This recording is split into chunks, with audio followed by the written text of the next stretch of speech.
presented by Unique Films.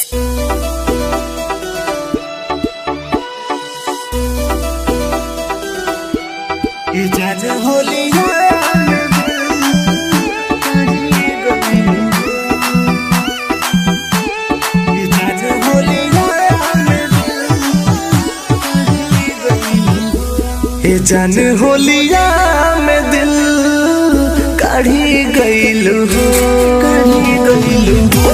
हे जान होलिया में दिल काढ़ी गइलू हो, काढ़ी गइलू हो।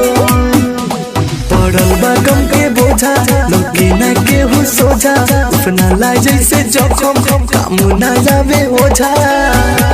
हाँ सारा जिंदगी उजारी कहा पैलू हो, ये जान होलिया में दिल काढ़ी गइलू हो। ये जान होलिया में दिल काढ़ी गइलू हो।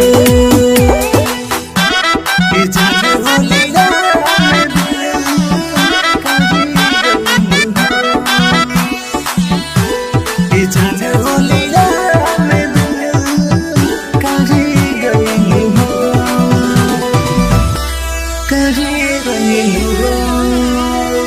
ऐसन चला दिल बा हो गइल दहिया बेजान।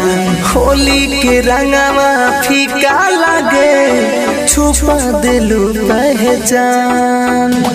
मरलू तू ऐसे ठोकर बना के हमके अपना होके ना पाही पूरा देखोलू जमन सपना। खुशी वाला अखिया में लोरू दिहलू हो, ये जान होलिया में दिल काढ़ी गइलू हो। ये जान होलिया में दिल काढ़ी गइलू हो।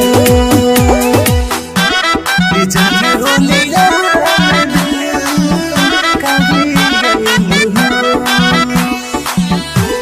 ये जान होलिया में दिल काढ़ी गइलू हो।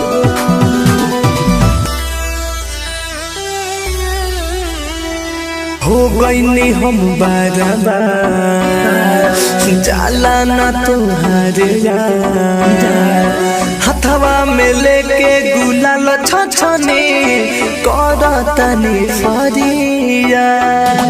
कहता राइटर हरिओम फुटल बा हमर भागी, तू दूसरा के हो गइलू लगा के हमके आगी।